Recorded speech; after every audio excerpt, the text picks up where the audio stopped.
পৃথিবী বড় স্বার্থপর, দুনিয়া বড় স্বার্থপর। দুনিয়া কাউরে জায়গা দেয় না।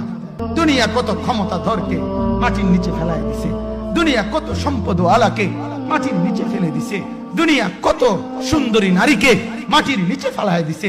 এমনও বাদশা ছিল পৃথিবীতে যার হাতের আঙ্গুলের ইশারায় মানুষের গর্দান উড়াইয়ে দিত, যার হাতের ইশারায় উঠতো মানুষ, বসতো মানুষ। আজ বাদশারা নাই, আজ সম্পদওয়ালারা নাই, আজ মালওয়ালারা নাই। দুনিয়া কাউরে থাকতে দেয় না, কাউরে না দোস্ত, কাউরে দেয় না। দুনিয়া দাদারে আমার থাকতে দেয় নাই। আমার দাদারে আমি দেখছি, আজ আমার দাদা নাই। আমার নানারে আমি দেখছি, আমার নানা নাই। আমার দাদিরে আমি দেখছি, আমার দাদি নাই। আমার নানিরে আমি দেখছি, আমার নানি নাই। আমার বাবারে আমি দেখছি। দুনিয়া আমার বাপকে থাকতে দেয় নাই। আমার বাপ কবরে চলে গেছে। দুনিয়া কাউরে থাকতে দেয় না, কাউরে।